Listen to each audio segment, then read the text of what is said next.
How's everybody doing? Today's video is going to be something different. This is a review of a bass practice amp. So I don't primarily play bass, and when I do, I usually record through a DI, but I do have this little Peavey Max 158 practice amp for bass, and today I'm going to review it. So when it comes to bass amps, the wattage that you need to get to a high volume in a band setting is very high, like compared to a guitar amp. And this amp does not have that. This is a 20 watt amp, I want to say. It's got a, looks like 8-inch speaker. It's a 1x8 in a little enclosure. So it's really just for practicing. If you try to play this with a drummer, you're going to really have a hard time, if not be completely drowned out. I mean, you're not going to have any thump with this thing. It is just strictly a practice amp. So Peavey is obviously a good manufacturer, and they know how to make good products. They know how to design good products. This amp is no exception. It is a good product. It is relatively durable. The fit and finish is not the best. You can see like seams in the Tolex, but for the price, you can't really complain about that. The controls are very basic. You have a volume, you have an equalizer, bass, middle, and treble. Then you actually have a tuner, which is kind of nice. So you can mute the amp and actually tune, and then you come right off of it and you're back. So that's kind of a cool feature for an amp like this. There is a boost, although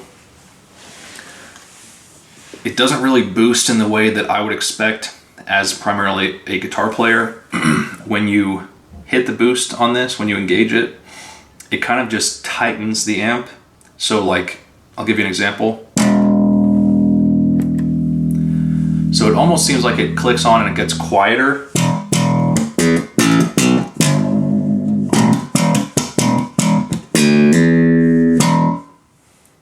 And this is without the boost.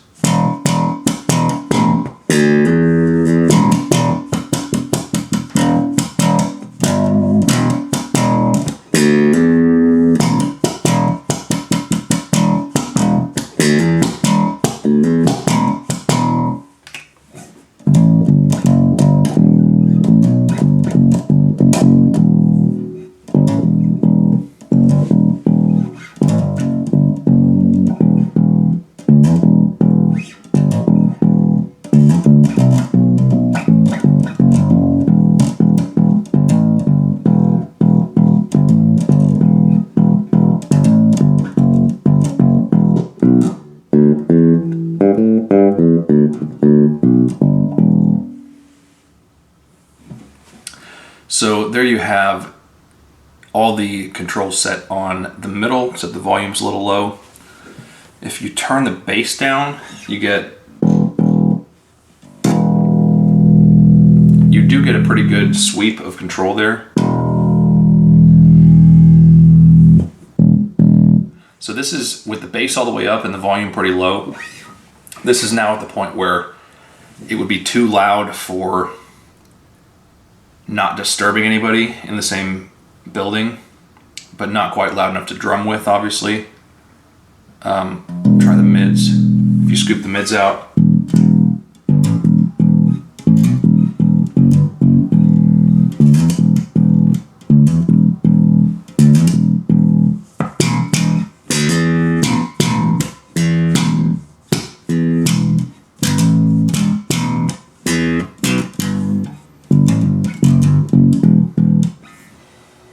then if you bring all the mids in,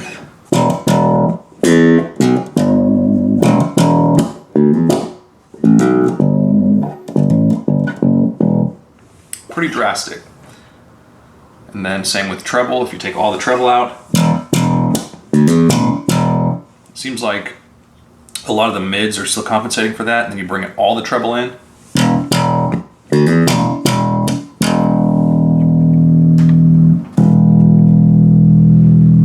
You know, the treble control, I would say, does the least when you sweep it.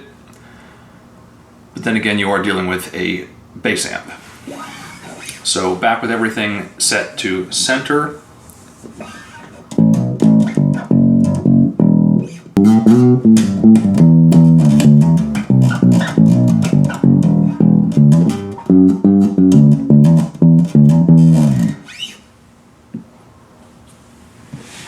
So this little amp does all right. The only thing is it doesn't really have a whole lot of boost. There's not really, you're not gonna get any sort of gritty gain tones from this thing. It's fairly clean sounding through and through. I mean, on this Schecter Stiletto Custom, if I bring in all the boost on the active circuit, gets a little gnarlier.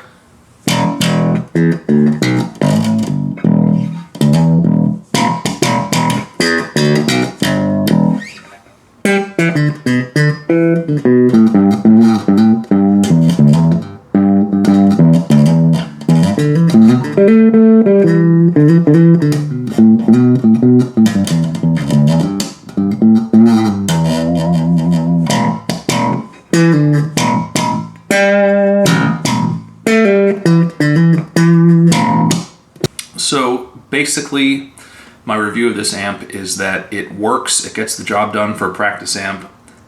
It is mostly clean. You're not going to have any sort of real breakup to it. It has some good features. It has the tuner, it has an auxiliary in and a headphone jack out, which may or may not be useful to you. It's just kind of a basic, reliable, simple, no frills, you know, not the best fit and finish, but it's also cheap.